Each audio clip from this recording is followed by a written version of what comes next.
All right, peace and welcome to the culture right here on the Black Star Network. I'm your host, Farajii Muhammad. Thank you so much for tuning in and being a part of the conversation. Folks, we got a lot to talk about. First and foremost, let me give you the latest around the case of Tyre Nichols, about the hearing of those five black police officers that were involved in the brutal beating of our brother.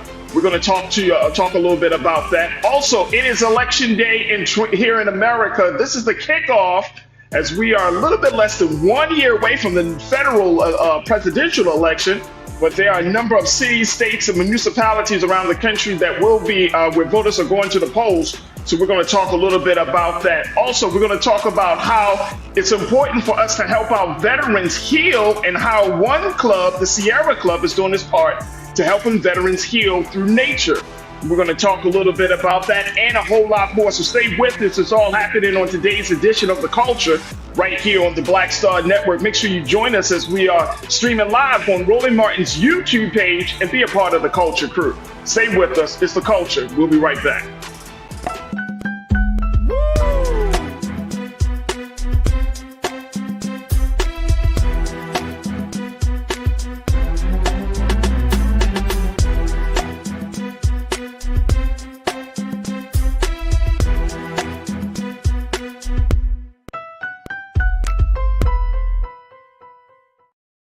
All right, folks, welcome to the culture here on the Black Star Network. I am your host, Farajii Muhammad. Happy Tuesday, folks. Happy Tuesday. Thank you so much for tuning in and being a part of the conversation, as we have certainly a lot to talk about. We are streaming live, folks, on a number of different platforms. First and foremost, check us out on our home platform of blackstarnetwork.com. Blackstarnetwork.com, where you can download the app for free on all devices. You can follow us on social media. And of course, we want your financial support to keep powering us through this digital movement. So just go to our website today at blackstarnetwork.com, and we thank you for your support. Now, also, we are streaming live on Amazon News on your Amazon Fire TV. Make sure you check us out there, as well as Amazon Prime Video.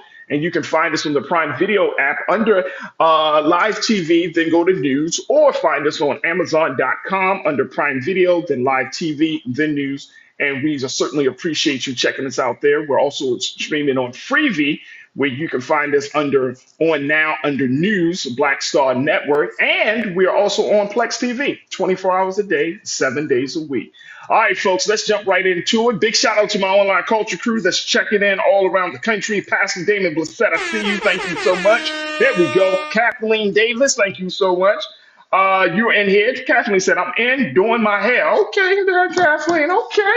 Deidre Hall, happy culture crew. Happy election day. Happy election day, Deidre. Thank you so much for checking in. And Pastor Damon, you said today is your 25th wedding anniversary. Come on, Pastor. Come on, big brother Damon. Congratulations to you and your wife and to your beautiful family. We certainly appreciate it. And you also say, Brother Damon, that you and your son voted today. Absolutely. Thank you so much for doing your part as an enlightened and active citizen of this democracy. Also, Monkey Confessions, I see you. Thank you so much for checking in. And folks are streaming in. Make sure y'all do the same and get ready to join us in the chat. All right, folks, let's start off with the latest developments in the case of Tyre Nichols. This is one of those stories I don't think I will ever really be able to wrap my mind around, and I'm sure that many of you may feel the same way, about five black men who brutally beat another black man while on camera. And there was a short hearing yesterday in Shelby County Criminal Court. Take a look at this. This is the latest from the GRIO. During a short hearing on Monday, Shelby County Criminal Court Judge James Jones Jr. announced the August 12th trial date in the cases of Emmett Martin, Tadarius Bean, Demetrius Haley, and Justin Smith. Each has pleaded not guilty to second-degree murder and other charges in state court. Let's take a look as we look at this situation. A fifth officer is charged in the case of Desmond Mills Jr., who pled guilty last week to federal charges of excessive force and obstruction of justice. The plea is part of a larger deal in which prosecutors said he had also agreed to plead guilty later to state charges. So out of the five black men, and let's show those pictures once again, Lise. Out of those five black men, that's Emmett Martin III. Who else is Tadarius Bean? That's Justin Smith right there. Tadarius Bean. And Wisdom Desmond Mills Jr., he was the one that pled guilty. And then there's Demetrius Haley. Five black men who brutally beat and killed Tyre Nichols.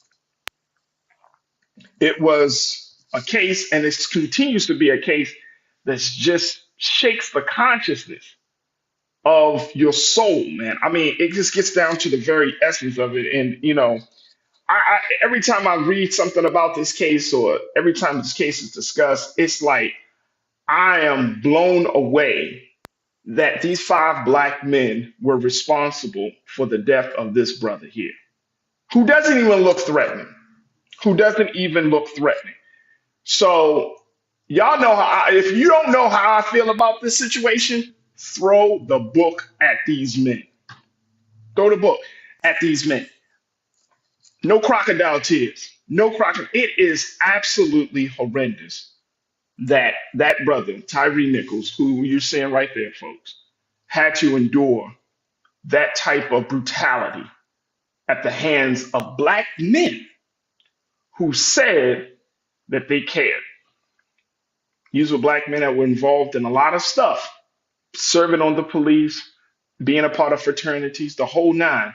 But it just speaks volumes about the fact that we have a lot of work to do in this country among ourselves. And this is part of the reason why we wanted to have that Black Men Summit. There's so much work that needs to be done to restore the mind, the heart, the spirit of black men, so that way we don't see another situation like this happen. And it is so sad. It is so sad. But I'm so happy that a hearing date has been set for August the 12th. I hope that each one of them, I hope justice is served in this case. I'm telling you, I hope justice is served. In the same way that we talk about justice for white officers who brutally beat, who kill black people, same thing here. Same thing here. Because this was not called for. That brother, Tyre Nichols, did not have to die. And he certainly did not have to die the way he did. He definitely did not have to die. If you wanted to prove a point, then there was a lot of other ways to do it.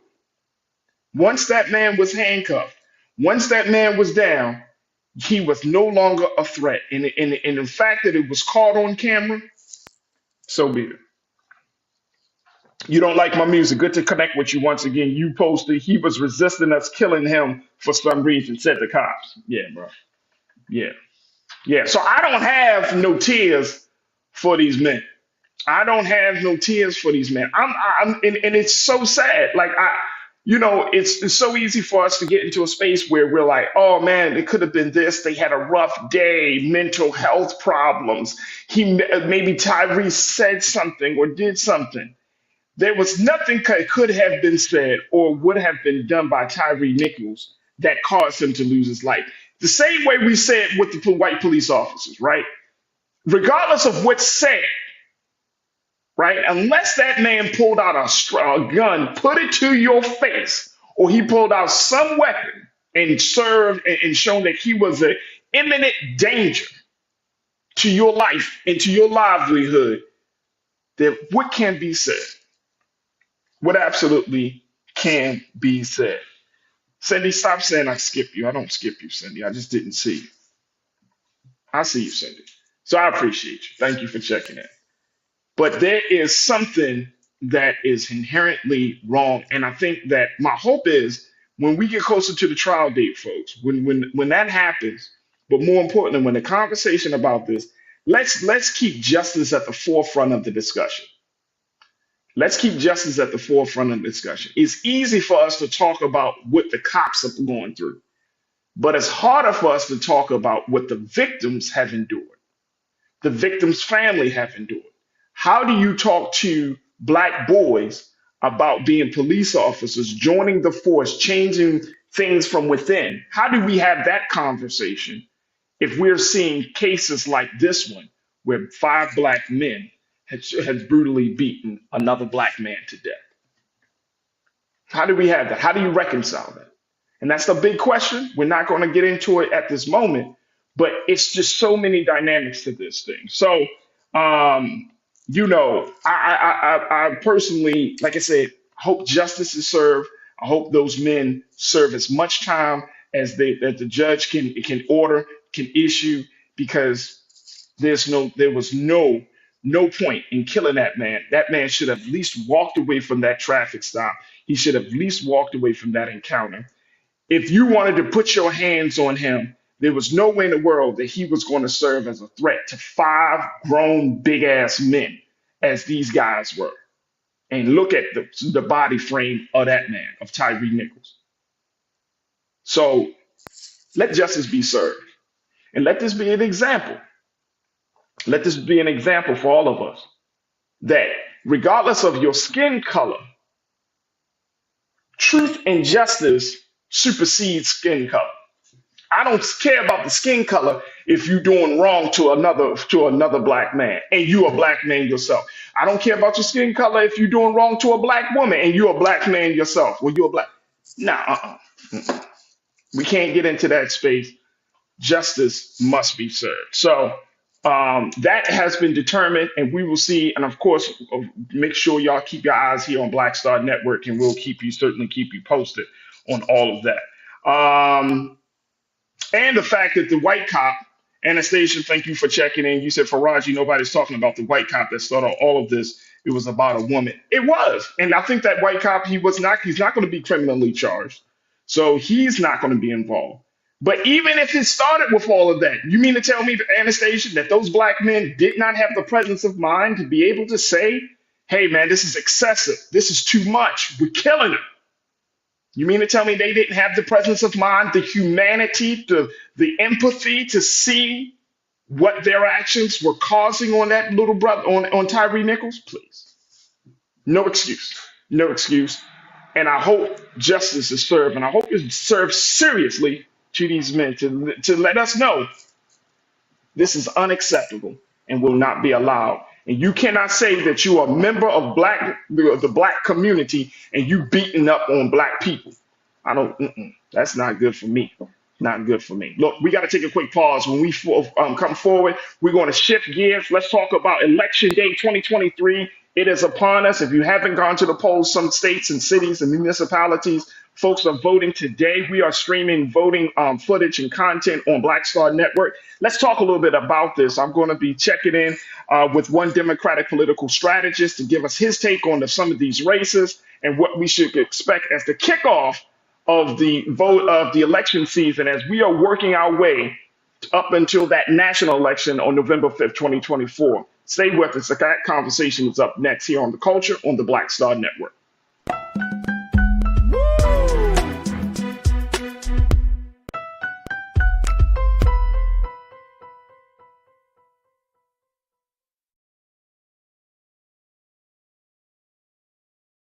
When you talk about blackness and what happens in black culture, we're about covering these things that matter to us, speaking to our issues and concerns. This is a genuine people-powered movement. There's a lot of stuff that we're not getting. You get it, and you spread the word. We wish to plead our own cause.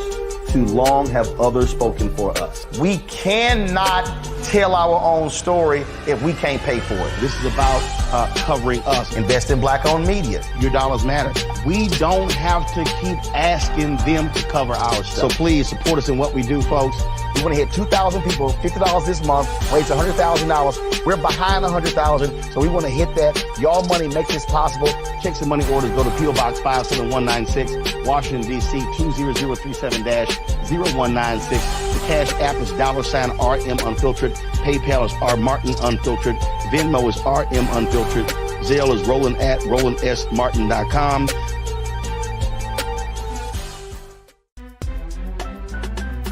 I'm Farajii Muhammad, live from LA. And this is The Culture. The Culture is a two-way conversation. You and me. We talk about the stories, politics, the good, the bad, and the downright ugly. So join our community every day at 3 p.m. Eastern and let your voice be heard. Hey, We're all in this together. So let's talk about it and see what kind of trouble we can get into. It's The Culture, weekdays at 3, only on the Black Star Network. Folks, Black Star Network is here. Oh, no punching! I'm real revolutionary right now. Support this man, Black Media. He makes sure that our stories are told.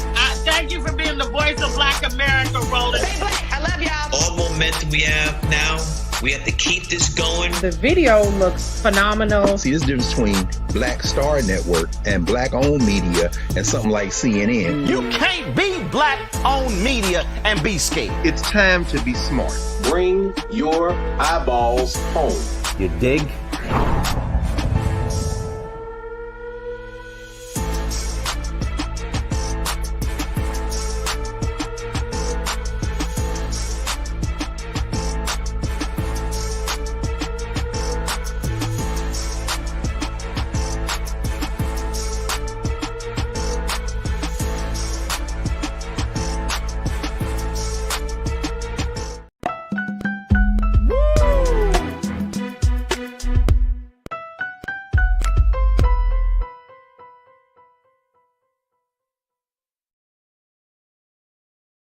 All right, folks, welcome to The Culture here on the Black Star Network. I'm your host, Farajii Muhammad. Thank you so much for tuning in and being a part of the conversation. Let's talk a little bit about Election Day. There are a number of contests and races, folks, that's happening all across this country. Let me see. Polls are still open in a lot of areas. This is just some of the footage. And I'm gonna ask my team to keep me up to date on what are we of which area that we're looking at for that particular footage here. But there is a number of footage. There's a lot of elections that are happening. We're talking about major races in the states of Kentucky, Mississippi. We're talking about the key states of Ohio. There's an election for the General Assembly in the state of Virginia. The Pennsylvania Supreme Court is up for an election between Republican Carolyn Carluccio and Democrat Daniel McCaffrey. In the U.S. House District 1 in Rhode Island, that voters are going to be making history by possibly electing the state's first Black representative to Congress, or they could possibly may return the seat last held by Republicans in the 1990s to a GOP candidate. So we got to look at the state of Rhode Island. In terms of the mayoral elections that are happening in Texas, in Houston, 17 candidates are vying to replace term limited Mayor Sylvester Turner.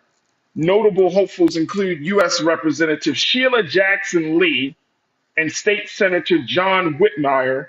Both are Democrats. So Representative Sheila Jackson Lee, who has been in Congress, she has been a strong voice for a lot of the issues down in affecting Black folks in this country. She is looking to be the next mayor of the city of Houston, which would be huge, huge. I remember when former Congresswoman, now Mayor Karen Bass made that transition. It was a major transition for her. She, of course, made history here in Los Angeles, being the first woman mayor and first Black woman mayor. So that would be huge to see if Representative Sheila Jackson Lee can pull out a victory in Houston. And I know some of you crew members, I think some of y'all are in Texas. So let me know what the energy and the sentiment is like down there for Representative Sheila Jackson Lee. Also in Texas, in the state of in Uvalde, this is where that horrific school shooting took place with 19 children, 2 adults took place in Uvalde. The folks are going to the polls to elect their next mayor. They're looking at a former news reporter, Kimberly Mata Rubio. Her daughter was killed in that Uvalde shooting. Former Mayor Cody Smith and elementary school teacher Veronica Martinez will also be running. Now, city council in the city of New York. This is an election that pretty much is wrapped up, as many people are saying, in New York, because this individual is running unopposed. We're talking about New York City Council District 9 criminal justice reform activist And one of the exonerated five, Yusef Salaam, he is actually running for the New York City Council unopposed. Let me just let y'all know something. Who's going to run against Yusef Salaam? I mean, seriously. If you're in New York City, I think a number of you are in New York City. Who is going to run against Yusef Salaam? I think he's running in Harlem, if I'm not mistaken. And team, y'all tell me if I'm right or wrong with that. If he's running in Harlem, and I think that was the last thing that we saw. That footage that we just saw there was down from Texas, so we're keeping our eyes on that situation.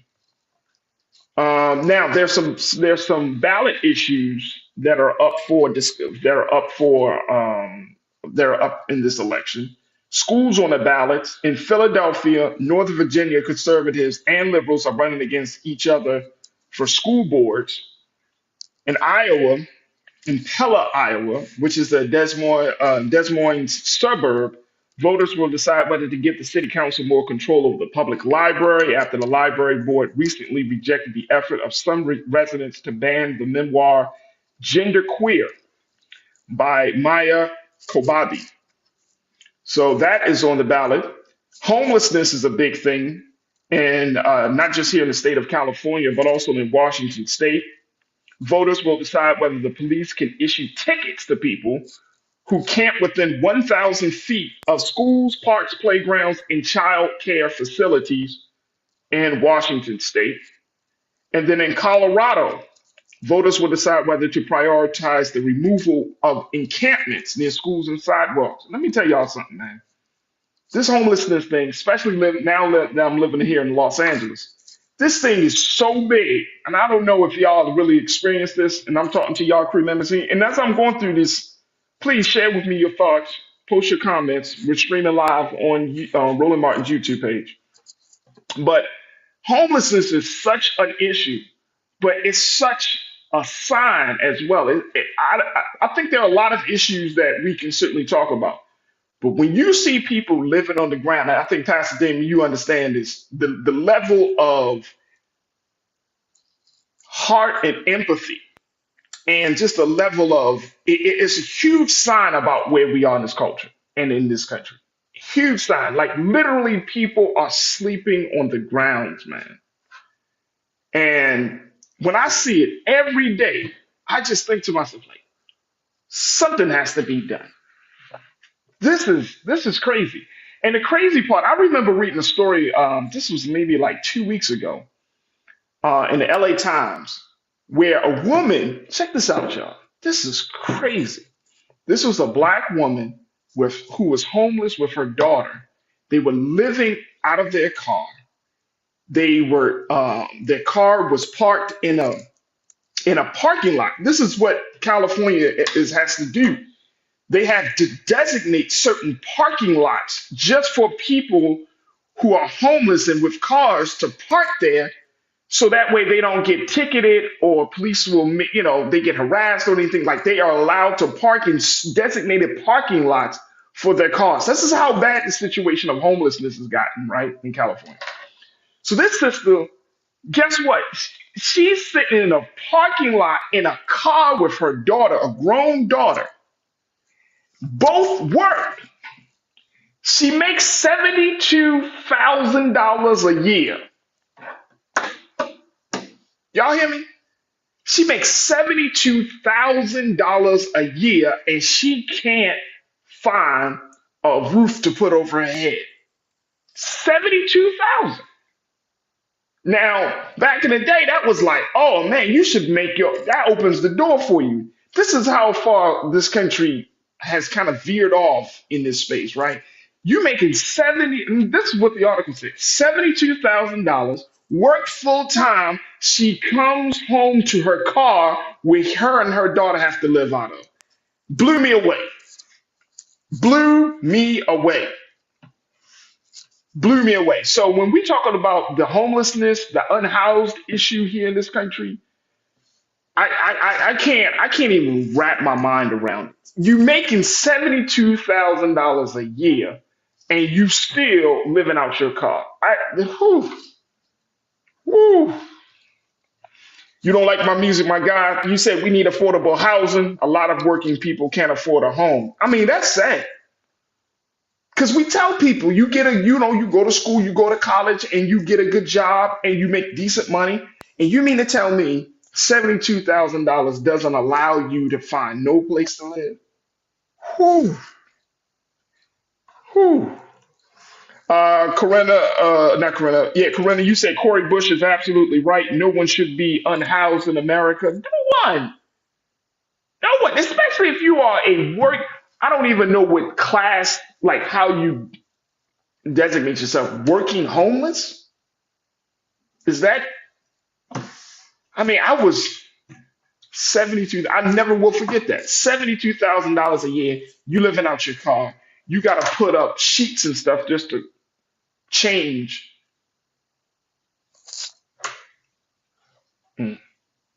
Tiana, you said, thank you for checking in, Tiana. Good to connect with you once again. You said here in Chicago it was bad during COVID. They had tent cities because the shelters could only take in so many people. Right. Here in LA, if y'all visit LA, we got tents on the side of the road, right?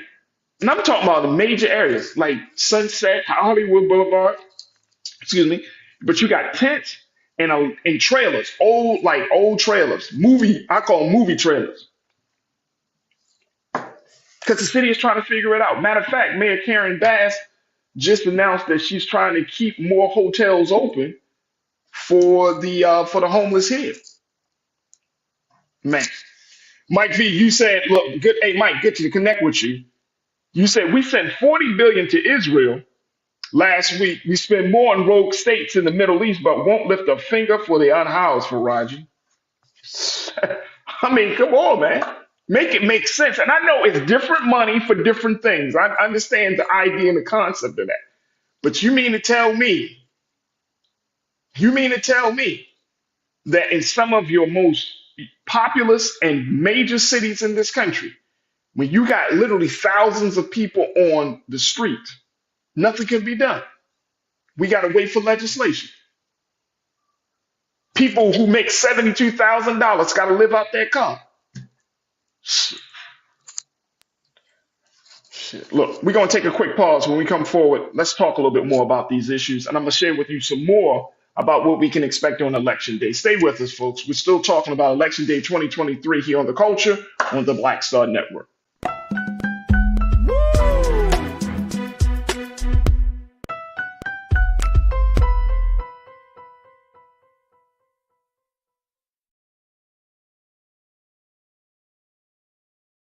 Folks, Black Star Network is here.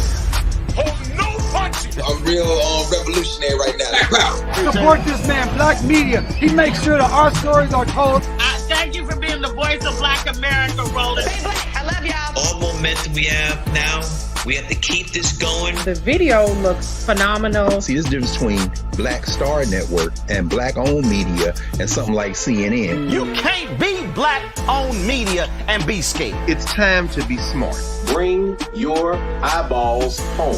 You dig?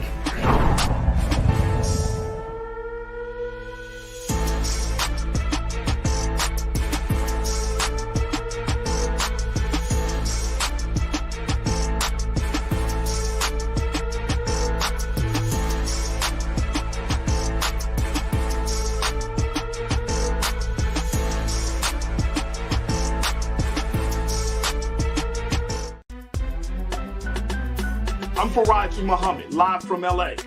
And this is The Culture. The Culture is a two-way conversation. You and me. We talk about the stories, politics, the good, the bad, and the downright ugly. So join our community every day at 3 p.m. Eastern and let your voice be heard. Hey, we're all in this together. So let's talk about it and see what kind of trouble we can get into. It's The Culture, weekdays at 3, only on the Black Star Network. When you talk about blackness and what happens in black culture, we're about covering these things that matter to us, speaking to our issues and concerns. This is a genuine people-powered movement. There's a lot of stuff that we're not getting. You get it, and you spread the word. We wish to plead our own cause to too long have others spoken for us. We cannot tell our own story if we can't pay for it. This is about covering us. Invest in black-owned media. Your dollars matter. We don't have to keep asking them to cover our stuff. So please support us in what we do, folks. We want to hit 2,000 people, $50 this month, raise $100,000. We're behind 100,000, so we want to hit that. Y'all money makes this possible. Checks and money orders go to PO Box 57196, Washington, D.C. 20037-0196. The Cash App is $RM Unfiltered. PayPal is R Martin Unfiltered. Venmo is RM Unfiltered. Zelle is Roland at RolandSMartin.com.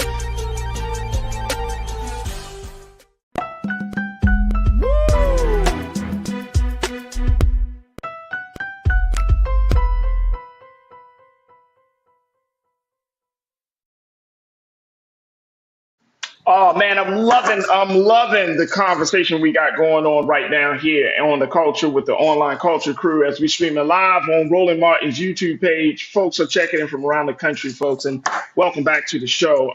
Talking about Election Day 2023, which is upon us. This is like the official kickoff of the election season. Even though it's an off year, people are saying that this election cycle will dictate how the national elections or the elections after this point will move. And there's a lot on the table.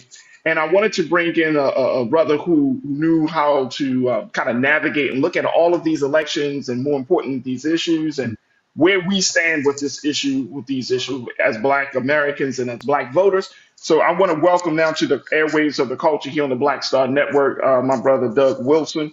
Doug, thank you so much for joining me. How you feeling this afternoon? I'm doing pretty good. Like you said, it's election day. I'm down here in North Carolina, so it's election day here too. Yeah, absolutely. Doug, you are a couple of things. Let me give people some idea of the work that you do because you've been doing this for a long time. You're a dedicated public servant. You are a consultant. You're founder of Alexander Wilson Consulting. A lot of the work that you do has been working with faith-based, nonprofit, civic engagement and mobilization. Been doing that for years.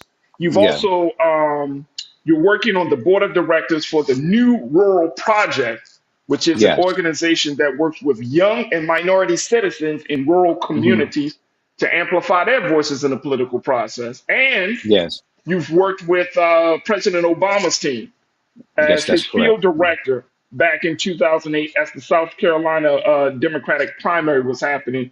You were on the ground organizing for him. So you've been around.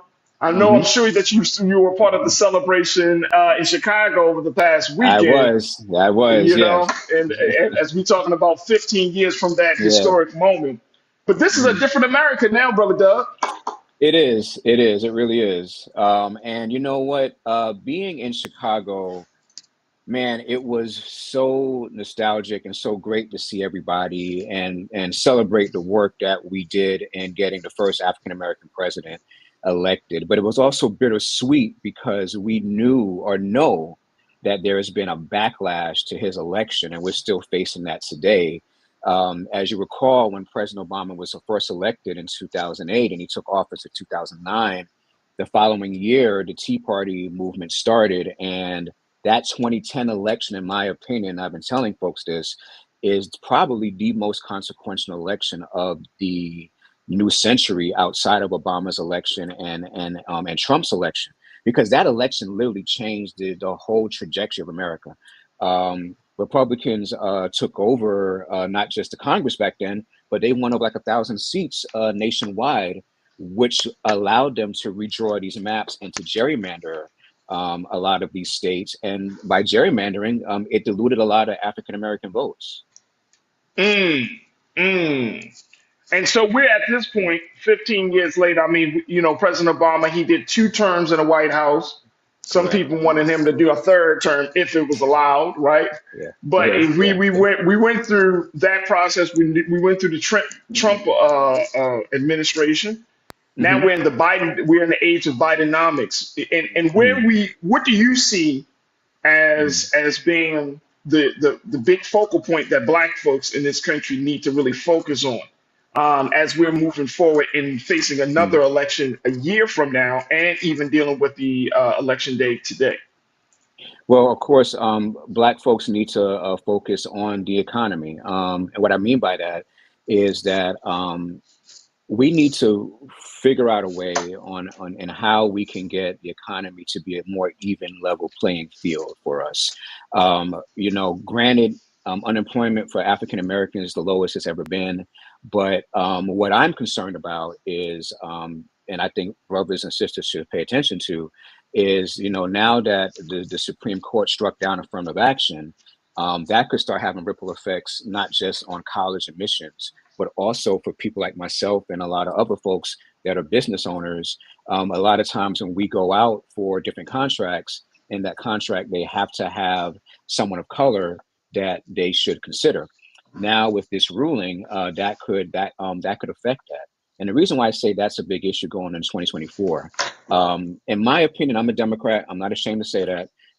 If President Biden is not reelected, then there's a chance that more conservative judges can be appointed on the Supreme Court, which will continue striking down some of the progress that we've made in the past 60 years. So we need to pay attention to that, and also need to pay attention to also healthcare too.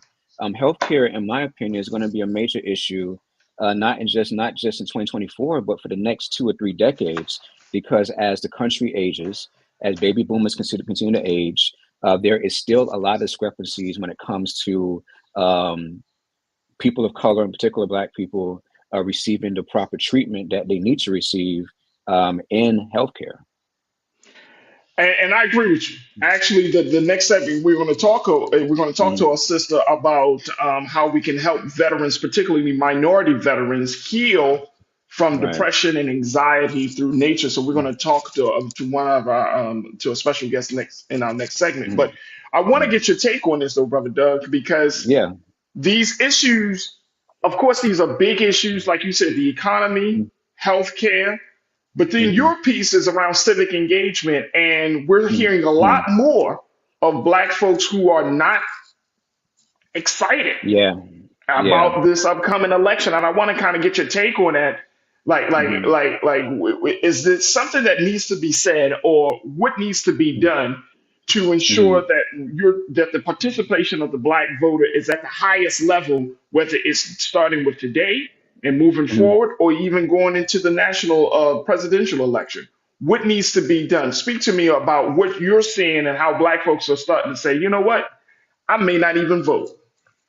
I know, and that's been a very concerning thing for me. It's kept me up at night because you're right. I've noticed a lot of, I guess, apathy would be the word to use in the Black community.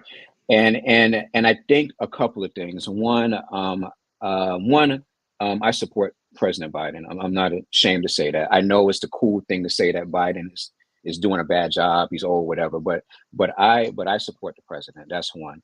Two, I think that the reason you're seeing this apathy is because there isn't a direct focus on the issues of Black America, in particular. I'm going back to the economy again, in particular in the area of economics.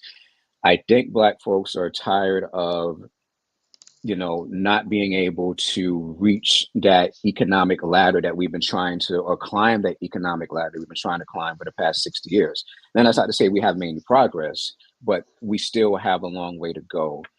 So I think what needs to happen to garner this excitement is one, the president needs to, I know his campaign is trying to do this, but they need to continue to do it, is to explain what the president has done in layman's terms. And what I mean by that is Black folks don't want to hear about policy. They want to hear about how your policy has actually affected me in a tangible way. And I think that's what's causing this lack of excitement. And I know that also I've heard a lot of other brothers and sisters say, oh, well, the president, he's an old white guy, he's too old. And I think that is something that we should not judge the President Biden on as far as his age, because he can't help that. He's not the Curious Case of Benjamin Button. He's not going to be, Curious Beetle Benjamin Button, and then by election day he's gonna be looking like Brad Pitt. I am 44 going on 45. I wish I was 24 right now, but it ain't going to happen.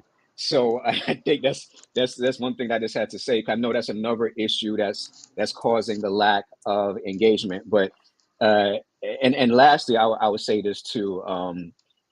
I also think that the way that Democrats or progressive organizations, the way that we try to engage with Black people, those old ways are not working anymore. And that's not to say that you still can't go to the churches, you still can't go to the D9. You can see on the back of me, I'm part of the D9, but Right. there has to be another way where we got to meet Black people and to encourage them to get out and vote. And that's the big thing.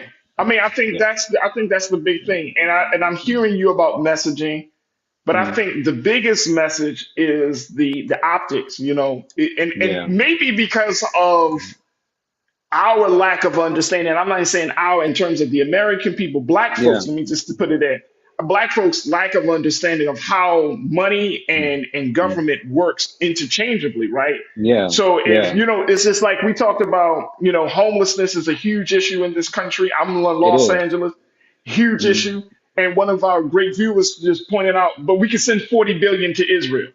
And to some people, it's like the optics of it all. And government doesn't sit down and say, hey, no, this is the money that goes to this. This is the money that's been allocated to that. And this is the money that goes here. And so when you're talking about voter apathy, it stems from the information that we're receiving. And then we are being left to put together the pieces and create our own context on how things should go or what's to be happening. So is that about messaging, or is that just about lack of communications? Like, how do we make sure that we are teaching and informing folks that, look, these are the priorities? Because right now, if you talk to Black folks in this country, the priority looks more on what's happening in Israel than it does what's happening in our neck of the woods here in America. Right. And I'm glad you brought that up.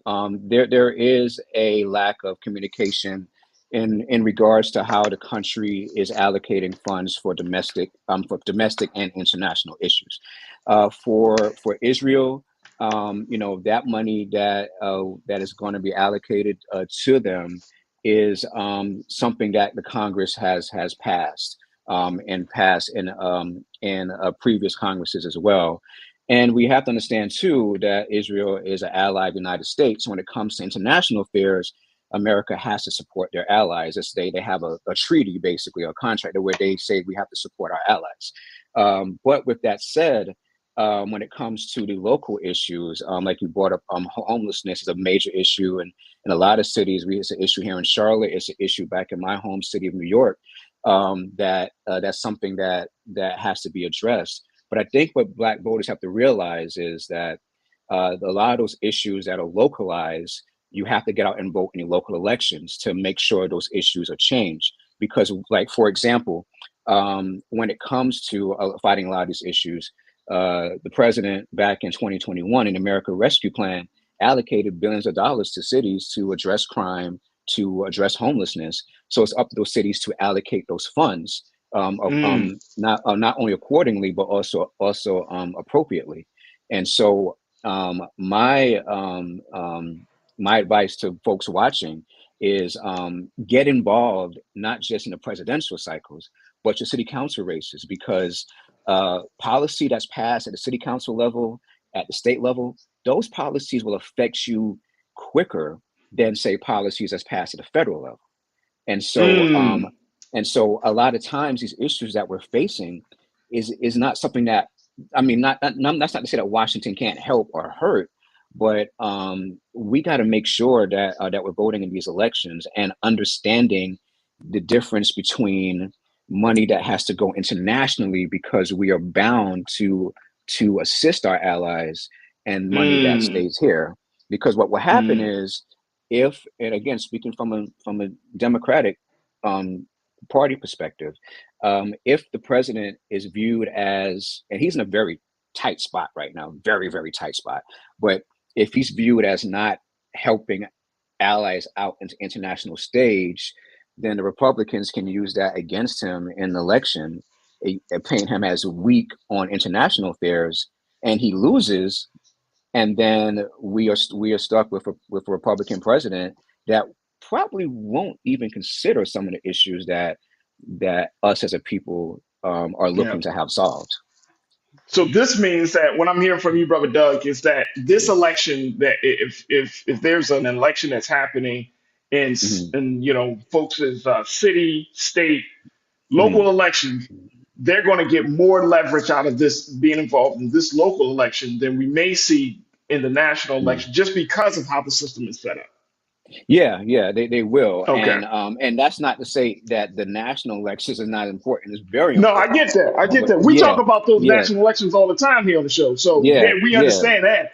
But it's just the fact that, like, okay, you could talk about Biden, Trump all day, but when you're talking about making those changes in your community that's going to affect your quality of life, then we're talking local. We're talking state and local stuff. Yeah.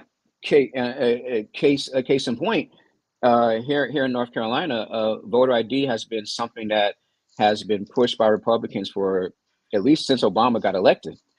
And since Republicans have supermajorities here in the House and the Senate, and they have veto-proof majorities, they were able to pass a voter ID law. So now when I voted in early vote, I had to show a voter ID. You see, that's a state-driven law that didn't come from the federal level. And you can see how quick they were able to get that implemented. Right.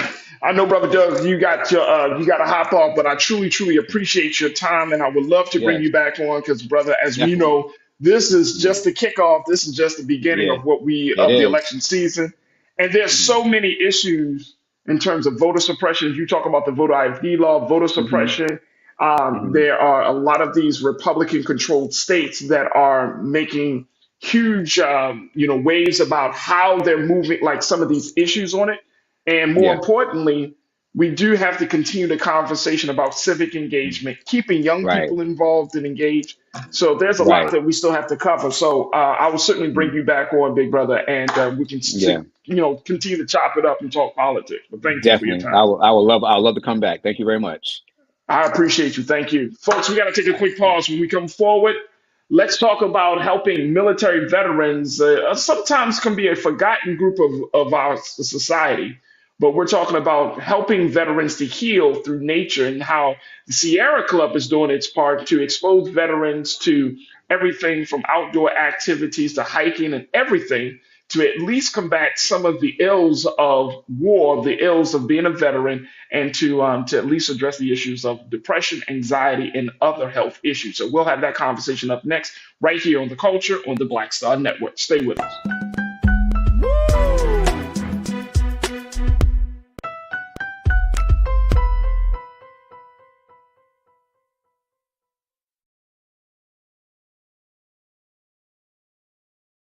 Pull up a chair, take your seat. The Black Tape with me, Dr. Greg Carr, here on the Black Star Network. Every week, we'll take a deeper dive into the world we're living in. Join the conversation only on the Black Star Network.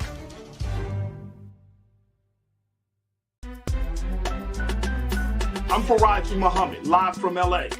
And this is The Culture. The Culture is a two-way conversation. You and me. We talk about the stories, politics, the good, the bad, and the downright ugly. So join our community every day at 3 p.m. Eastern and let your voice be heard. Hey, we're all in this together. So let's talk about it and see what kind of trouble we can get into. It's The Culture. Weekdays at 3, only on the Black Star Network.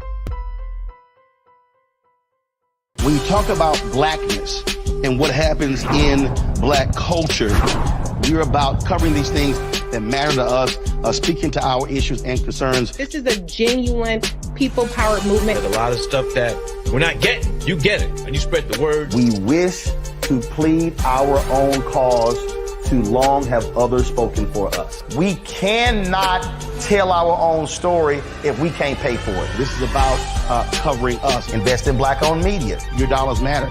We don't have to keep asking them to cover our stuff. So please support us in what we do, folks. We want to hit 2,000 people, $50 this month, raise $100,000. We're behind 100,000, so we want to hit that. Y'all money makes this possible. Check some money orders. Go to P.O. Box 57196, Washington, D.C. 20037-0196. The Cash App is $RM Unfiltered. PayPal is R Martin Unfiltered. Venmo is RM Unfiltered. Zelle is Roland at RolandSMartin.com. Folks, Black Star Network is here. I'm real revolutionary right now. Support this man, Black Media. He makes sure that our stories are told. Thank you for being the voice of Black America, Roland. Stay black. I love y'all. All momentum we have now, we have to keep this going. The video looks phenomenal. See, there's a difference between Black Star Network and black-owned media and something like CNN. You can't be black-owned media and be scared. It's time to be smart. Bring your eyeballs home. You dig?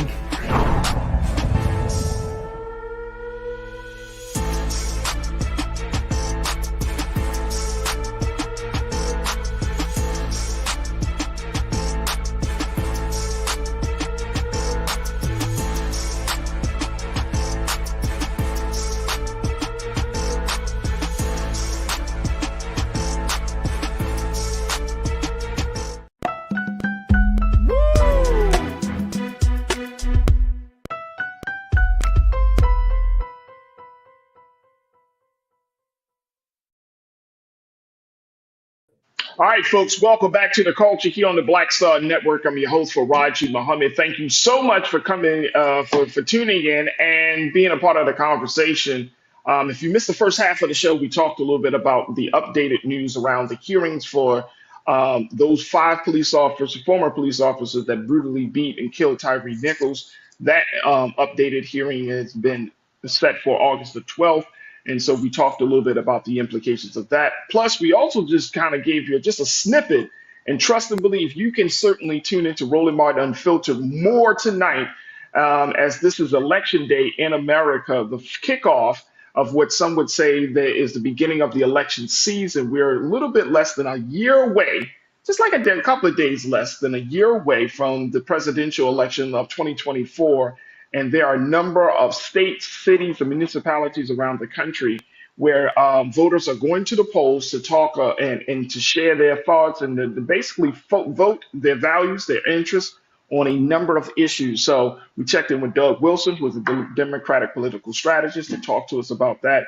And again, folks, tune into Roland Martin Unfiltered tonight at 6 p.m. Eastern Time, because I know Brother Roland and the crew there and all the panelists are going to go much deeper into these conversations about the states, the big races, and what we can expect for those outcomes.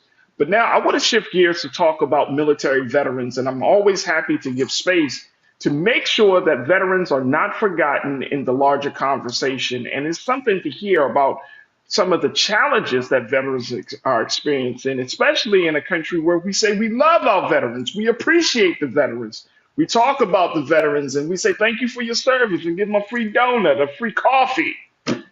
Well, this Saturday marks Veterans Day, and if you are a veteran yourself, thank you so much for your service. If you have family members who are serving, please show their appreciation. But this Saturday is marked Veterans Day, and we were having a special conversation today to talk about how then we can help to heal veterans who suffer from everything from anxiety to depression. And the Sierra Club is doing its part by exposing veterans to outdoor activities that will help to reduce some of their social and mental health issues. And here to talk to us a little bit more about this issue is our sister Vadia Barnett, who serves as the senior campaign strategist of the Sierra Club's military outdoors program. Vadia, thank you so much for joining us here on The Culture. How are you this afternoon, sis? Hey, thank you for having me. I'm so honored to be here. And it's Vidia rhymes with Oh, media. Vidia. Vidia, I'm sorry. Sister That's Vidia, thank you so much for the correction. I know how people get because my name can be a little tricky. So okay. I definitely appreciate the correction. Thank you so much, Sister Vidia. Sister Vidia, talk to us a little bit about this work that you are embarked upon, because a couple of things to let folks know. You're not only working with the Sierra Club military outdoors program, but you are a disabled Air Force veteran yourself. You're an advocate and community activist.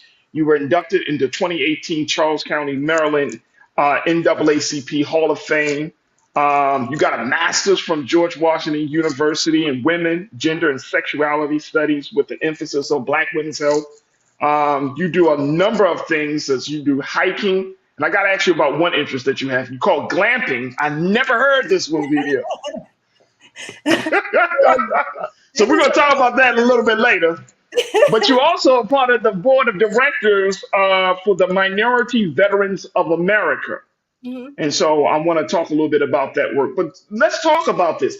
Helping veterans heal through nature. Why is this a big thing that we need to talk about, especially if we come up on Veterans Day this year? Well, first of all, thank you so much for having me. I'm honored to be here. And I definitely want to first acknowledge both of my parents who are Marine Corps veterans. My dad served in Vietnam War.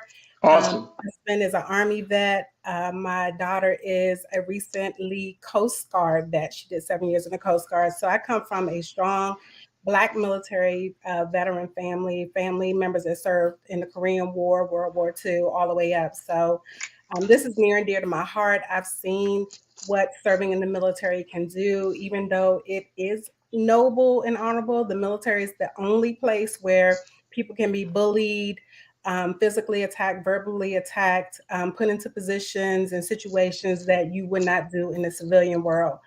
And so when we come out of the military, we're then stuck with these issues such as PTSD. I live with PTSD every day. But then there's also, like you mentioned before, anxiety, depression. There's social ills where people don't know how to integrate once they get out the military.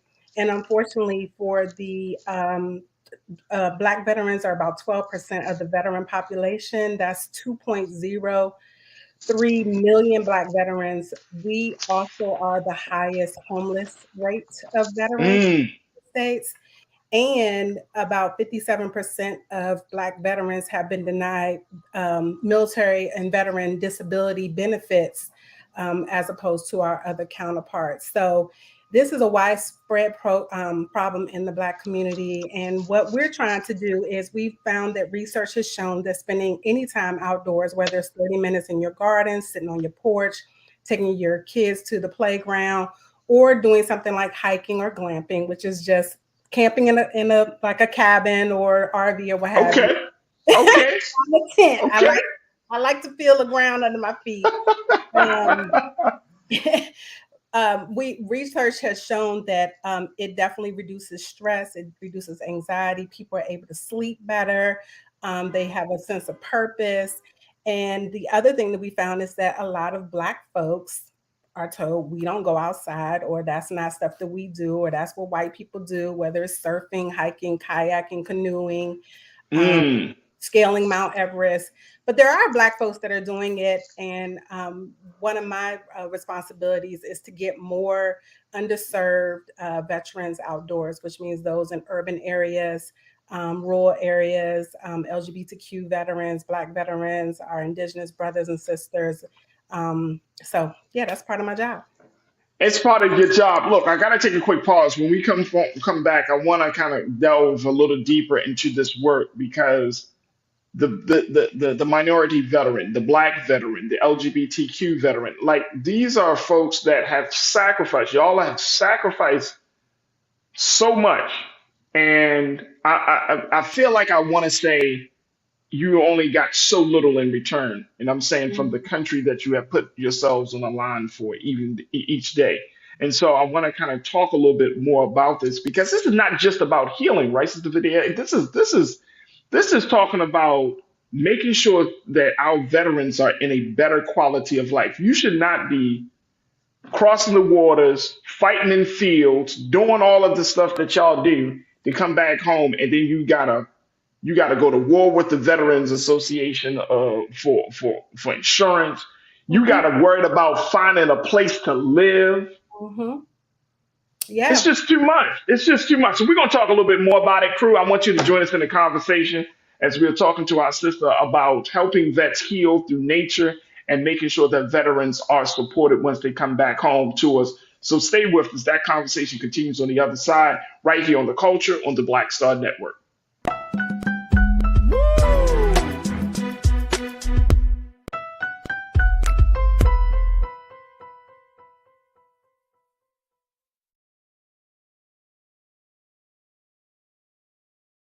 Black Star Network is here. Oh, no punch! I'm real revolutionary right now. Thank you for being the voice of Black America. All momentum we have now, we have to keep this going. The video looks phenomenal. See, this difference between Black Star Network and black-owned media and something like CNN. You can't be black-owned media and be scared. It's time to be smart. Bring your eyeballs home. You dig? When you talk about blackness and what happens in black culture, we're about covering these things that matter to us, speaking to our issues and concerns. This is a genuine people-powered movement. There's a lot of stuff that we're not getting. You get it, and you spread the word. We wish to plead our own cause. Too long have others spoken for us. We cannot tell our own story if we can't pay for it. This is about covering us. Invest in black-owned media. Your dollars matter. We don't have to keep asking them to cover our stuff. So please support us in what we do, folks. We want to hit 2,000 people, $50 this month, raise $100,000. We're behind 100,000, so we want to hit that. Y'all money makes this possible. Checks and money orders go to P.O. Box 57196, Washington, D.C. 20037-0196. The Cash App is $RM Unfiltered. PayPal is R Martin Unfiltered. Venmo is RM Unfiltered. Zelle is roland@rolandsmartin.com.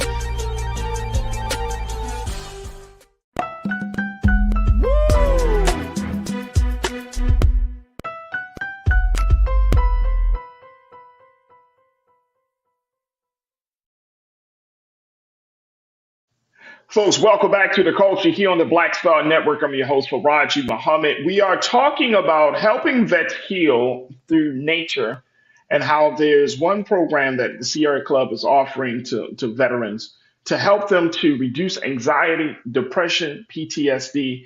And it's a program that veterans are clamoring for, wanting to be outside, wanting to be in nature. And this is a program that is targeted and geared towards Black and minority veterans of our armed forces. And here to talk to us about this is Sister Vidya Barnett, who serves as the senior campaign strategist for the Sierra Club's military outdoor program. She is also a disabled Air Force vet, and she's an advocate, and she's been doing this work for some time, as she's also a member of the board of the directors member of the Minority Veterans of America. So, Sister Vidya, when we talk about this stuff, right?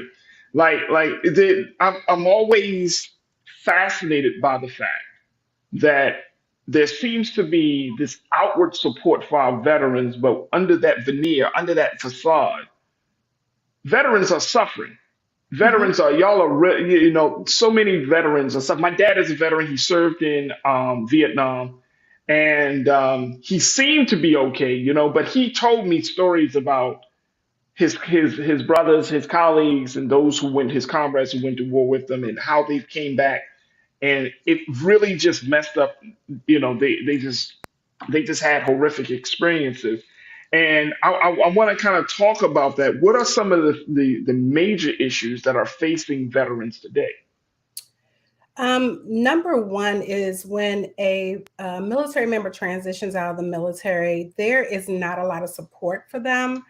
And so they don't know where to get resources. So if someone is dealing with PTSD, especially in the Black community, there is a stigma behind mental health and receiving mental health services. I can give you an example. My husband was serving. We lived in Germany at the time during September 11th. He had to work 16 hours, 20-hour shifts. And when he wanted to go see a therapist while he was serving, they told him it would impact his security clearance. So they told him no, he could not see someone. And here's someone telling And you, what did he want to see? And if, I mean, you don't have to give me the details, but what was some of the things he wanted? Did he want to see it on his own, or did something happen to him while he was in that yeah, service? well, the job that he had, it required him to work long hours, and there was a lot of stuff that he did that was classified, so I didn't know. But Okay. he felt for himself, he was like, "Yo, I need to see somebody," and they're like, "If you go see a therapist, you will probably be kicked out the military. You will lose your security clearance," and so he was not allowed to seek help. And there are a lot of positions in the military that are top secret, or people may be dealing with munitions or artillery and things of that nature. So seeing a mental health provider is looked down on. The other thing about the military, you know, is it's a very patriarchal, chauvinistic industrial complex. So for a man us to see a therapist, he may be looked down on or talked down to because he's trying to seek help. He may be seen as weak or what have you. So it starts there. Then when they transition out, and people don't know how to navigate the VA healthcare system, let alone how to get access to benefits. And I tell people, yo, this is your workman's comp for being injured, whether it's a moral injury or whether it's a physical injury. This is workers' comp that you get for the rest of your life. You get a check in your bank account for the rest of your life every single month. But people don't even know how to do that. They're told, here, fix a resume, go on some job interviews, and your life will be great. Thank you for your service. But there's so much more to it, especially now with the economy the way it is. You know, that was a guaranteed check. So you're literally turned out like, you know, deuces, thank you. And so people are looking for housing, they're looking for jobs. So that transitions them into homelessness. There's a lot of female veterans with children who are homeless. There's some shelters where they cannot go with their children. So there's all these issues that veterans are facing when they get out the military. And so what research has shown is that when they have access to nature, and granted, though we don't do anything that provides housing and things of that nature, but those who have stability, we do let them know about the importance of spending time in nature, and then how to access nearby nature. There's people who live in urban areas that may not realize that having a playground, 3 blocks away could provide them with that time that they need in nature. Or some communities are not safe. So you have veterans who live in communities that aren't safe. So like this video that you're seeing right now, it took a veteran in New York, it took her an hour and 15 minutes to get to this hike using public transportation. So a part of my job is helping to craft federal policy as well as state policy that provides more access to green spaces and outdoors for veterans. So these are all veterans that we've seen in this video. Is that what I'm seeing? Yes, they are. Mm-hmm. All veterans. Mm-hmm. And let me just share with one of our culture crew members, Janelle. You said this. You said you talked about the issues that I think, Janelle. Let me make sure, 'cause you've been posting a couple of things, but you talked about, Janelle mentioned the fact that veteran assistance is so hard to come by, making the point that veterans are suffering, y'all are hurting, but yet there's all this red tape, there's all of this bureaucracy, and I love how you said it. There's a lot of patriarchy that does not allow for there to be this. I mean, military. We're not expecting the military to coddle you, but at the same time, to at least keep in mind that at the end of the day, you are a human being. You're not just a number. You're not just a. You know what I'm saying? You're not just a thing. You are a human being. You're not a machine. And I'm wondering, is this something? And I've been hearing this issue for a long time. Has there ever been a time where the military actually, and I'm saying this taking this lightly, has there been a time where the military actually cared about the veterans, cared about its soldiers? Can we go back to a reference point I mean, I'm serious. I You know, was so then, like, I'm serious. Like, I've been hearing about this for a very long time, from personal accounts to. honestly, I would say if we're talking about historically, when there were veterans, military members who served during, say, the Civil War, and they came back with what now we know as PTSD, they were told that they have a soldier's heart, they need to man up, things of that nature. And I would say prior to the integration of the U.S. military, I do think that the veterans were taken care of. But once integration happened, Black veterans, of course, they experienced discrimination. There was lynchings that happened after they served. Then, especially after the Vietnam War, Black veterans caught the brunt of that, being called baby killers and things of that nature. And majority of these people, they were drafted or they went into the military to improve their lives.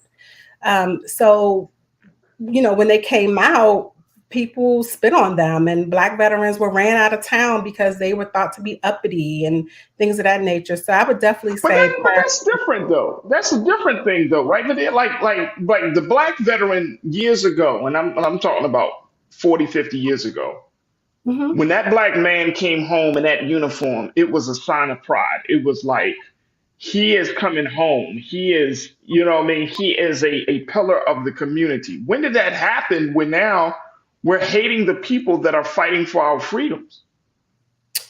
Well, I think I feel it's in reverse. I think now there's more respect for veterans, but I do think during that time frame, during Jim Crow, there was a lot of discrimination and racism when Black veterans came home. A lot of them were lynched.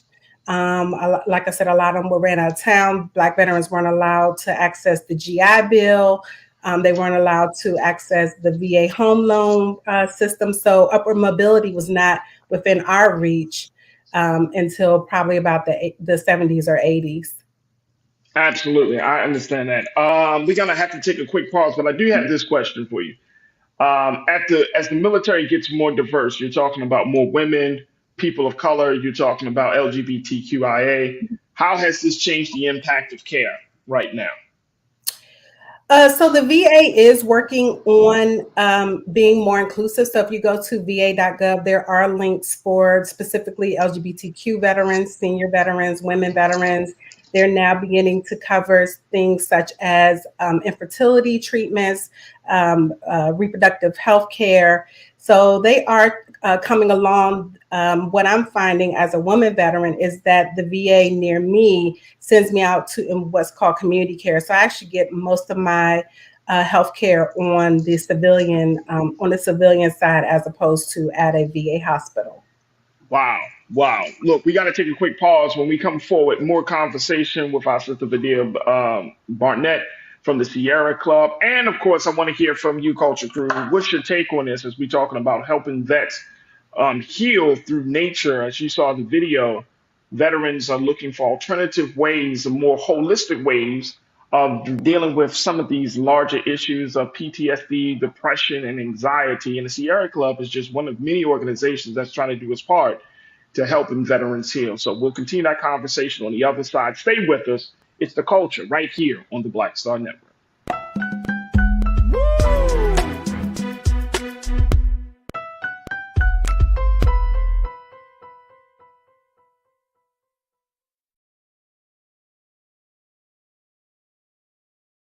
When you talk about blackness and what happens in Black culture, we're about covering these things that matter to us, speaking to our issues and concerns. This is a genuine people-powered movement. A lot of stuff that we're not getting, you get it, and you spread the word. We wish to plead our own cause. Too long have others spoken for us. We cannot tell our own story if we can't pay for it. This is about covering us. Invest in Black-owned media. Your dollars matter. We don't have to keep asking them to cover our stuff. So please support us in what we do, folks. We want to hit 2,000 people, $50 this month, raise $100,000. We're behind 100,000, so we want to hit that. Y'all money make this possible. Checks and money orders go to P.O. Box 57196, Washington, D.C. 20037-0196. The Cash App is $RM Unfiltered. PayPal is R Martin Unfiltered. Venmo is RM Unfiltered. Zelle is roland@rolandsmartin.com.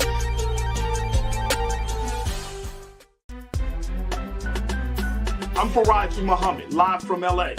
And this is The Culture. The Culture is a two-way conversation. You and me. We talk about the stories, politics, the good, the bad, and the downright ugly. So join our community every day at 3 p.m. Eastern and let your voice be heard. Hey, we're all in this together. So let's talk about it and see what kind of trouble we can get into. It's The Culture, weekdays at 3, only on the Black Star Network. Folks, Black Star Network is here.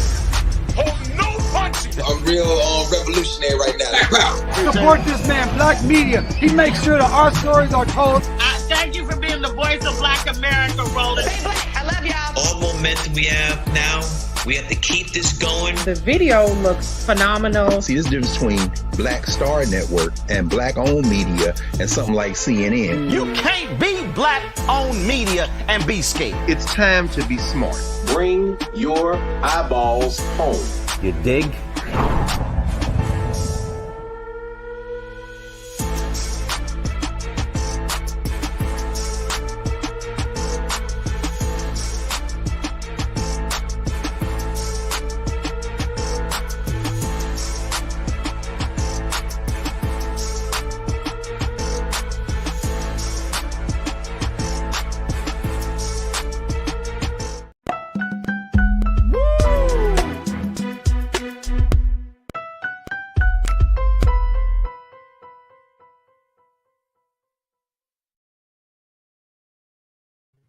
All right, folks, welcome back to The Culture here on the Black Star Network. I'm your host, Farajii Muhammad. I've been checking in with my sister, Zadia Barnett, who is from the Sierra Club. She's actually serving as the senior campaign strategist of the Sierra Club's military outdoors program. And we're talking about helping veterans heal through nature. Now, this Saturday, it is Veterans Day, folks. So do your part to, if you are a veteran, or if you have a veteran in your family or veterans in your family, do your part to show them some love, appreciate them some appreciation, because you don't know, but they may not be hearing a lot of thank yous these days. But most importantly, do your part, especially for minority veterans, Black veterans, those who are part of the LGBTQ community. These veterans are still putting themselves on the line for a greater cause, and we cannot thank them enough for their service and their sacrifice. Now, we're talking about this because back in 2022, the Department of Veteran Affairs, they established this task force on outdoor recreation for veterans, and the task force is developing a nationwide plan to connect veterans with the outdoors. And this is where the Sierra Club's military outdoor programs coming in, Military Veterans of America is coming in, and REI, the retailer, are collaborating on a series of listening sessions to collect information. They're trying to gain feedback and ideas directly from veterans to share with the task force about their plan and to actually implement their ideas that is based upon the actual needs of veterans. And so, Sister Vadia, to talk to us about this first listening session that was held at the REI flagship store in Washington, D.C., and the subsequent listening sessions after this point, what can folks expect at these listening sessions, and how can they get more information about it? Awesome. So yes.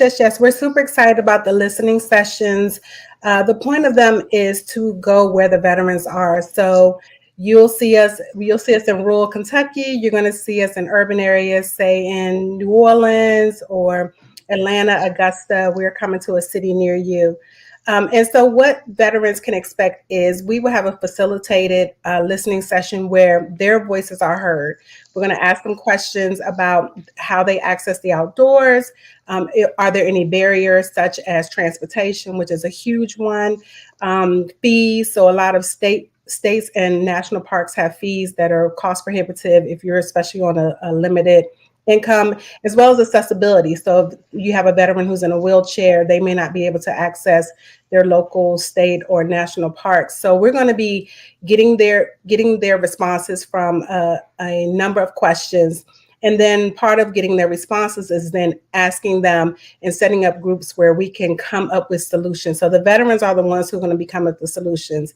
I don't want to be the one who's speaking for a veteran, say in rural Appalachia, what their needs are. We want to hear exactly from the veterans. And then what we'll do is, after we do these listening sessions around the country, we will then come up with a report with data that we can then turn over to the VA task force.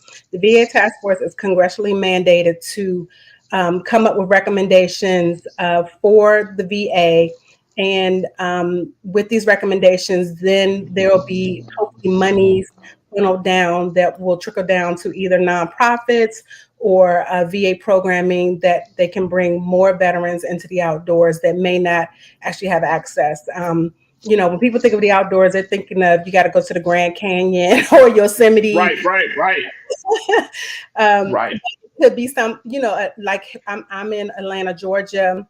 There's an amazing park in the city that has waterfalls. And so people just may not know what's near them. And we call that nearby nature. So I'm really excited about this because I want to be able to hear from the veterans. And this is all veterans. So whether, that veteran is a senior veteran, a woman veteran, a disabled veteran, whoever they are, we want them to show up and have their voices heard. Absolutely. One of our great culture crew members, Real Brooklyn, he said, "I'm a black veteran who has no issues with the VA. Even though I'm retired, I still get care from the VA. Serving in Somalia gave me PTSD, and the VA has helped me a great deal." He also has posted, "You also have vets that are dragged in here by family members because the vet doesn't want help for some reason. It's a constant battle from many fronts trying to get vets the help they need." Is that something that you're also facing as well, Vidya? Is that you have this resistance from vets? And big shout out to Real Brooklyn for his service and time, but and getting the just necessary support, because again, that's not what I've heard, but I know it's different for each person. But the fact that you still have some veterans that are resistant to getting help, even going as far as Real Brooklyn has gone, how do you get to that veteran to make sure that they are supported? Well, one of the things that I do is I just educate them. I talk to people on their level. I've had people tell me, well, I don't need that. And I'm like, hey, I'm 100% disabled veteran. That is $3,800 a month in my bank account every month. You're going to tell me you can't use that? That includes your health care, your dental, your mental health, eyeglasses. These are services that you have. Also, if they don't know that, say, for instance, that they have an issue with employment. So if you are a disabled veteran more than 30%, now you have access to VOC rehab or veteran readiness and employment. So that means you're assigned to a counselor who can then help you get an education. That's how I got my master's degree. The VA paid for my master's degree. They paid for, that's amazing. Yeah, my books, my everything. So a lot of veterans just don't know what's available. Like I said, when people transition out of the military, they just don't know. They're just told, go get a job. Here's how you do a resume. This is how you show up for an interview. But they're not told, hey, if you suffered an injury while you were in the military, whether it's a moral injury, like for me, I have PTSD. I worked in a hospital stateside, but the things that I saw in that hospital caused me to have PTSD. So a lot of people don't even know what they've experienced or they were exposed to in the military transitions and translates into a disability. And I'm glad that you got the support that you need. What's been the huge benefit from the fact that you can expose a veterans that exposed to the outdoors? What has been the gains that veteran has been able to get? Wow, it's so many. Number one, like me and my colleague here in Atlanta, we're actually hosting a Veterans Day hike on Saturday for all veterans. I actually recently hosted an all-female veteran hike, and there was camaraderie. A lot of veterans miss that when they get out of the military because, when you're in the military, you live with people, you work with them. There's this whole system it's kind of like a family, even though it may be, a dysfunctional family, it's still a family. And then when you get out the military, you lose that structure. So there's definitely camaraderie, and research has shown that especially if a veteran has substance abuse issues, they're less likely to return to that as I'll say as quickly, because they have a battle buddy. That's the term we use in the military. You didn't go anywhere without your battle buddy. So having that accountability and someone to look out for you, and your bonding in nature, or stay on a walk, a hike, kayaking. I recently just took that up. That's an experience that someone else that did not serve in the military just won't have, with you. So right. It's definitely, it's life-changing. I experienced a stroke in 2019, and I reached out to veteran friends of mine, and I started my recovery in the outdoors. And I know for me that was a life changer. I don't think I would be talking to you today if it wasn't for me getting outside after my stroke and recuperating and getting that time outdoors. Well, I'm glad that you got through that. I'm glad you got the support, because I would have been mad if you didn't show up today. I'd have been mad too. So I'm happy about that. Look, we got one more question. It is election day in some parts of the country. Is there any policy, or is there what can we advocate for politically to support Black veterans and minority veterans at this point? Is there anything that's on the ballot that you think that we need to say, you know what, we need our full support behind this one? Right. So there's not anything particular on the ballot. Currently, there is some legislation that's been put forth. Senator Cory Booker put forth some legislation which is called Transit to Trails, which is ensuring that individuals who use public transportation, that transit or that transportation can get them to the trail. So in LA, for example, there's like this bus line that stops maybe about a half a mile from a park.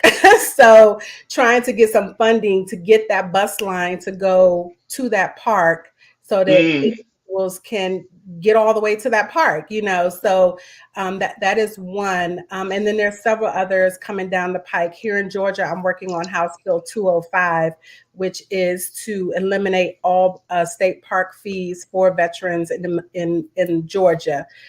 So definitely, it's a little bit of work, but they can Google and search ballots and proposed bills in their states. If they want to find out exactly, what's on a local level. And I heard you talking about that with the previous interviewee about on their local level. So that's what I'm working on. That is my baby here in Georgia, because I came from Maryland. Park passes were free for veterans. And I'm like, I'm here in Georgia now. Like, what's up? So I'm from Maryland too. From Maryland too. Right. That's awesome. What part of Maryland are you from?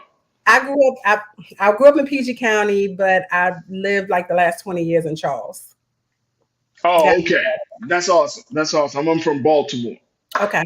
Oh, you in that other part of Maryland.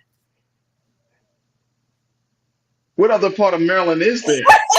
Baltimore not like the DMV. Okay. You already know that. Hey, you know what? I wish I could have stopped this interview just 30 seconds, just a little 30 seconds earlier.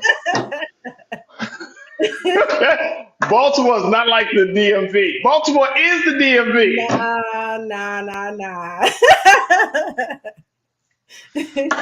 I really did like you all the way up until that moment. I really did. All right. Well, you know what? That's neither here nor there. You're still doing fantastic work, whether you're in Maryland or whether you're in Georgia. So we truly appreciate you. What's the best way that folks can get more information about the Sierra Club's military outdoor program? Yes. So they can go to our website, sierraclub.org/military-outdoors. And we actually have a survey that we just launched that we want any veteran, any military member to fill out so that we can get their experiences. And we will take your voice back to our elected officials and say, hey, this veteran in Colorado or this veteran in Florida, this is what they're looking for. This is what they need. So please, it's sierraclub.org/military outdoors. There is a survey, and we will be having our listening sessions updated on there pretty soon. We're looking to do Georgia in December. That's awesome right there. My sister Vidia Barnett, who's checking in from the Sierra Club down in Atlanta, Georgia, doing her work with Black veterans, as she is a distinguished Black veteran herself, working with Black veterans, getting them to help them to heal through nature and some many other capacities. But Vidia, thank you so much for doing this Thank fantastic you. work. I mean, to have a sister like you with the heart that you have, this is so, so necessary. So thank you so much for being so good for the culture and more importantly, so good for our Black and minority veterans. We Thank appreciate you. you. It's an honor. Thank Absolutely. you. Absolutely. All right, folks, we got to take another quick pause. When we come forward, I got a story for you that has so many different dynamics. It's not what you think, but it's interesting. So I'm going to share it with you and get your take on it. Stay with us. It's the culture here on the Black Star Network.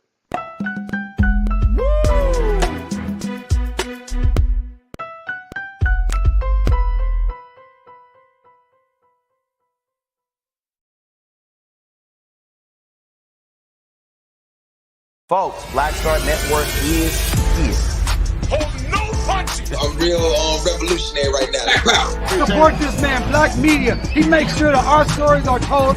Thank you for being the voice of Black America, Roland. I love y'all. All momentum we have now, we have to keep this going. The video looks phenomenal. See, this difference between Black Star Network and Black-owned media and something like CNN. You can't be Black-owned media and be scared. It's time to be smart. Bring your eyeballs home. You dig?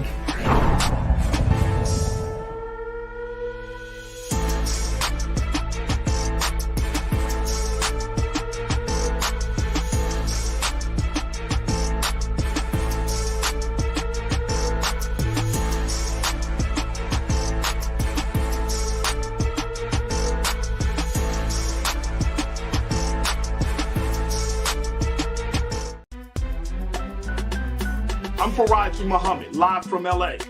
And this is The Culture. The Culture is a two-way conversation. You and me. We talk about the stories, politics, the good, the bad, and the downright ugly. So join our community every day at 3 p.m. Eastern and let your voice be heard. Hey, we're all in this together. So let's talk about it and see what kind of trouble we can get into. It's The Culture, weekdays at 3, only on the Black Star Network. When you talk about blackness and what happens in Black culture, we're about covering these things that matter to us, speaking to our issues and concerns. This is a genuine people-powered movement. There's a lot of stuff that we're not getting. You get it, and you spread the word. We wish to plead our own cause. Too long have others spoken for us. We cannot tell our own story if we can't pay for it. This is about covering us. Invest in Black-owned media. Your dollars matter. We don't have to keep asking them to cover our stuff. So please support us in what we do, folks. We want to hit 2,000 people, $50 this month, raise $100,000. We're behind $100,000, so we want to hit that. Y'all money makes this possible. Check some money orders. Go to P.O. Box 57196, Washington, D.C. 20037-0196. The Cash App is $RM Unfiltered. PayPal is R Martin Unfiltered. Venmo is RM Unfiltered. Zelle is Roland at RolandSMartin.com.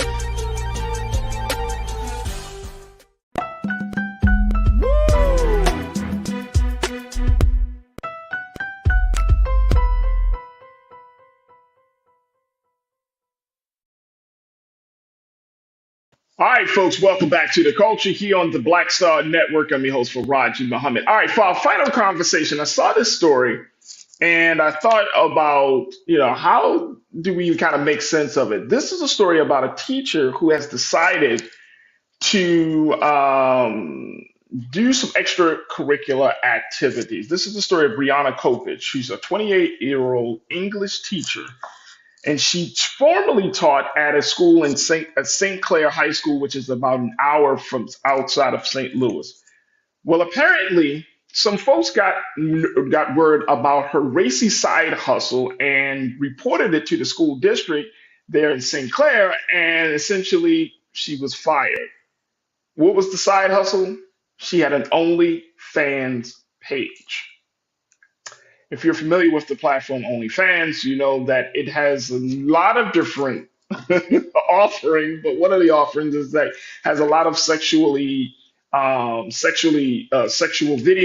and all the type of those things. So she decided that she wanted to do this as a side hustle. Now, it's not the fact that she was wrongly, you know, uh, violated the policy.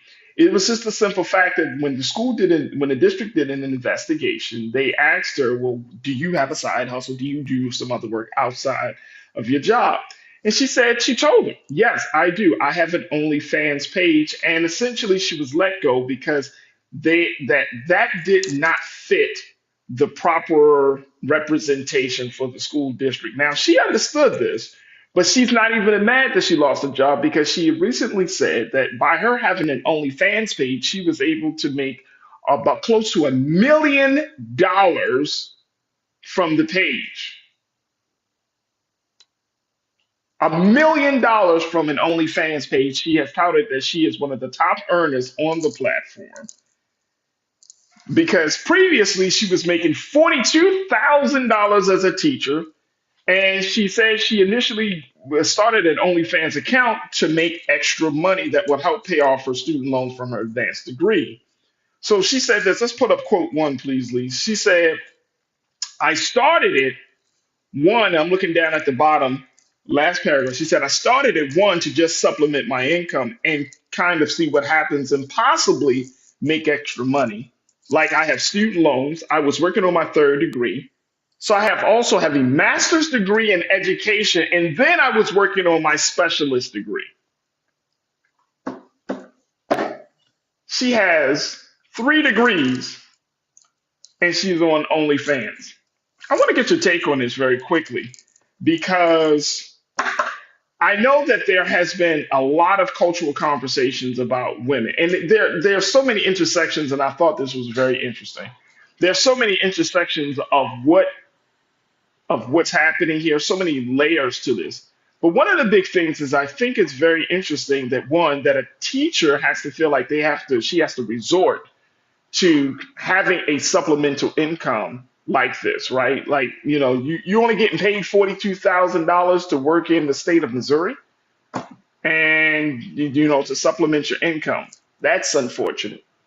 But then there's this cultural component of this story, which is interesting, which is that OnlyFans, she felt like she had to do this. And I'm always questioning, and to all the ladies that are part of the crew today, I'm always interested, and it's fascinating to me when I hear women say, I had no choice.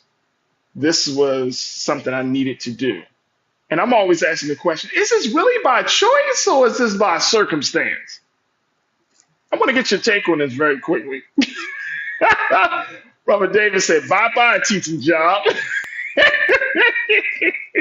One of the things she did mention is that now that she has made close to $1 million in the situation, that she doesn't plan on returning to the classroom. But the thing is, here's a woman with 3 degrees. She has 2 degrees, and she has her BAs, her bachelor's, she has her master's, and she was, she's working towards getting her specialist degree. So she is a very highly degreed woman, but she has an OnlyFans page. What do y'all make of this? What is this? What is this? And I've heard women, and I've heard this woman, I've heard so many women who have resorted to being a part of the sex industry to do this. Now, is this something, like I said, is this by choice, by circumstance? Because I could think of 1,000 other things. Hey, Brother Dana, I could think of 1,000 other things that a woman can do. And y'all tell me, and I'm not trying to be no chauvinist or anything, but I always find it interesting. It's like, this is the only thing you could have done to supplement your income. Is this really by circumstance? Or do you like the fact that you got the attention, you're making a good amount of money, you're making a lot of money from it, and as a result, you're just... All right, let me go to Corinna, because Brother Damon, you already said your piece. Corinna, you said teachers are severely underpaid and underappreciated. I always had supplemental income when I was working in Florida public schools always work two jobs. Would you work as an OnlyFans person though, Corinna? That's the question. OnlyFans. Janelle, you checked in and said side hustles are not extracurricular activities. There must have been some unspoken morality clause. Many jobs make money than a teacher. The professional requires a lot. It is not reciprocated. Absolutely. Absolutely. They're not a more morality clause. And I remember having this conversation some time ago that because when she was asked the question during the investigation, do you do this during I mean they asked like, do you do this during your class time? She was like, no, this is during my professional time. But there are jobs that are very serious about having you being a representative of that role all the time. Like there is no off time. So this is kind of like getting into murky waters. Not like, again, she's not even worried about losing her job as a teacher. I wonder why. She's making nearly $1 million. Of course. Sharon Gregory, you said that's right, sis. Bump them and bump them. It's their loss. The system ain't paying you. No, ain't paying you anywhere near that. So pay your bills. Here's the thing, though, Sharon. I think this is the great irony of women who resort to going into some sort of sex industry role, right? That's how I'm gonna put it. Sex industry role. I think it's interesting that women are often encouraged to use their body, to embrace their body, to promote their body, right? And then the moment that women do that, y'all know what's coming next. Y'all get ostracized, marginalized, labeled as all types of names outside of the child of God in the process. Like the culture says, no, twerk on it. Show your ass, all of this stuff, make it bounce, blah, blah, blah. And then when you do it, they're like, look at you, you're such a B, you're such a, oh, you're this, you're that. How does a woman deal with that? Big brother Willie Frazier, you said, first of all, how you know she got an OnlyFans? How do I know she said it, Willie? 2, if she's not seducing children, it's all good until the kids find out. Stay in elementary, LOL. How do we know?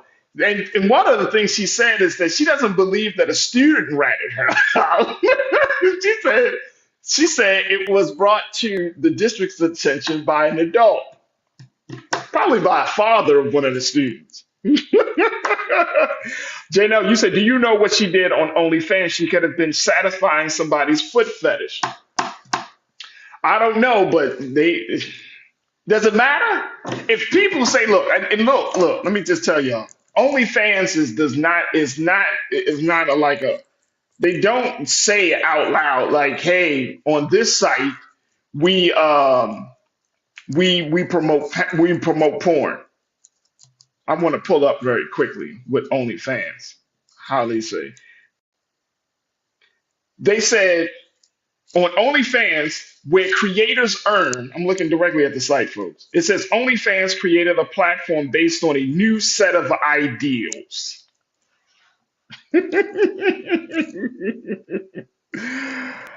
Creative ownership, inclusivity, freedom, and safety. It's an original fan creator connection platform. So it's all about empowering people to create. It's not about just putting sex on the internet. Interesting. Tiana, you said for 6 years I worked 2 jobs and I'm tired. I get why folks do only. Tiana, does that sound like you? Did you consider that, Tiana? Don't answer. Don't answer that, Tiana. Don't answer that. Who else? Janelle, you said if a job requires you to be on all the time, you need to get paid for it. It's interesting that she's being shunned because somebody else is paying her. I don't think she's just being shunned by what somebody else is paying her. I think you're absolutely right about that. I think it's still interesting that we are living in a time where we promote sexual freedom, sexual expression, but in that if you're looking at the system of patriarchy, sexism is still real, sexual exploitation is real, and as a result of those things, along with patriarchy, you have oppression. So women are still being oppressed. Now, does she has every that's her prerogative whether she wants to start off. What I often look at though is this idea of circumstance versus choice. Is it really a circumstance? Like you feel like you had to do this, like I had to create an account, or is it really by the choice? And I think if we're honest with ourselves, folks, and I think if women are honest with themselves, and I'm just saying this, and don't beat me up, ladies. Some women just say, you know what? I like being that type of woman. I like being that type of woman. You said Janelle, you said how are you going to explain your browser history to your queen? I went to OnlyFans, only went to like one page. I didn't even go deep into it. I just looked at the first page and jeez. Terrence Bowling, my brother, you said that's real talk, brother. That's real talk. That's real talk. Look, as we close out on this day, I thought it was interesting. She said if she was given the opportunity to do this again, guess what she would do? Do this again, folks. That's what exactly what she said. She don't regret it. She said, I still strongly feel that people are allowed to have personal lives outside of their career. And I've seen a lot of comments like, well, what if the student found it or it's online? People are going to see it. Dagnabbit, people are going to see it. If you want to see my OnlyFans page, just pay for it and you will see it. We got a lot of work to do. We got a lot of work to do, y'all. We got a lot of work to do. I'm done with y'all. I'm done. Not taking no more of y'all comments because y'all getting too crazy. I'm done. I'm done. Hey, look, I appreciate each and every one of you. Cindy D, who always thinks I don't see you. Cindy, I see you. I see you, Cindy. Thank you. Thank you so much for tuning in. Make sure y'all support us on the blackstarnetwork.com, man. Black Star Network. I wonder, do men have OnlyFans page? Hey, I'm asking my team. Do men have OnlyFans page? I haven't heard of that. I'm being dead ass serious. Anyway, make sure y'all go to our website at blackstarnetwork.com. Download the app, follow us on social media, and of course, your financial support means the world to us. So please give something, put something in the bank for us, because it makes a huge difference as we're powering this movement. And I saw somebody make a donation today, but I can't go back to that person. But if you made a donation today, thank you, thank you, thank you. And I'm glad that you use your money toward Black Star Network and not OnlyFans. Thank you. Also, thank you to all of thank you to our very special guests, Medea Barnett and Doug Wilson. We truly appreciate you. And I want to thank my dynamic production team, Joel, Shannon, Chris, Maddie, and King Keenan. And of course, my producer, Lise. Thank you, thank you, thank you. Stay tuned. Up next night at 6 p.m. Eastern Time is Big Brother Roland Martin with Roland Martin Unfiltered. Of course, election coverage will continue to be there. And make sure y'all stay tuned to Black Star Network as we're streaming a lot of content to cover all the day's activities of election day in America for 2023. Make sure y'all watch us. Don't go to your OnlyFans page. I know some of y'all. There we go. I know some of y'all. Angie Brown, you said if I was 20 years younger, please get off of the internet, Angie. Angie, we don't need to hear if you were 20 years younger. What would you do 20 years if you were 20 years younger, Angie? What would you be doing? All right, y'all, I got to go. I appreciate you. Thank you so much for tuning in to another exciting edition of The Culture. Make sure y'all tune in tomorrow. We're going to be checking if my sister Suzette speaks and having the dopest conversation. As always, never be afraid to challenge what's wrong. Stand for what's right while being yourself in the process. God willing, we will talk tomorrow for another exciting edition of The Culture right here, only here, exclusively here on the Black Star Network. Thank you for tuning in. Talk to you soon. Peace.